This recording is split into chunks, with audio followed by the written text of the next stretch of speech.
Leo hii imenipata. Anapenda paka. Mambo gani hii sasa? Yaani mambo tu inajirudia, unajaribu kupigia mtu achukui simu. Sasa wananidai pesa ya rent. Sasa mimi nitafanya aje sasa? Ndugu yangu, nikuulize, kwani leo umefia? Nimekuwa ile kuona tu unajizungumzia. Unajizungumzia nini ndugu yangu? Nini? Kwani unasononeka? Aiza bwana. Unasononeka nini? Mambo niko nayo bwana, hata uwezi niulize kama. Toa sauti kama mwanamume bwana. Unasononeka serious ndugu yangu kwani? Boys to boys bwana, I'm here for you bwana. Come on, tell me hii na kusumbua. I'm here for you. You are here for me. You are here for me. Utanisaidia? Nitakusaidia aje? Sasa angalia for you. Nishakwambia hivyo. Unajua boys to boys. Kwani mara ngapi nimekuokolea ndugu yangu? Umeniokolea ndio, lakini sasa raundi angalia.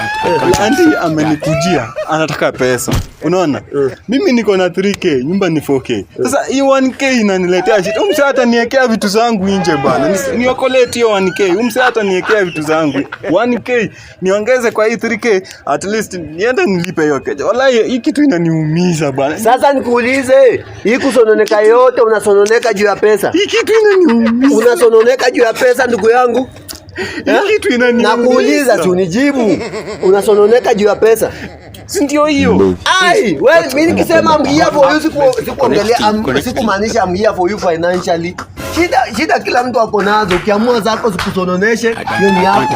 Mimi I'm here for you. Maybe tuende nikushikia kichwani, upige mawili, ufiati kabisa, uendelee kulialia kama chizi. Mwanaume aanza kulia. Ati nikokolee zao. Nilianza kwa familia yenu lini? Ai, unalia kama wewe unalia kulia wewe bana. Wewe kwenda bana. Mtu tu amesuka manywele kama mtu mwingine. Alafu anakuja. Amesuka manywele wewe hata usianze kuongea mbaya wewe.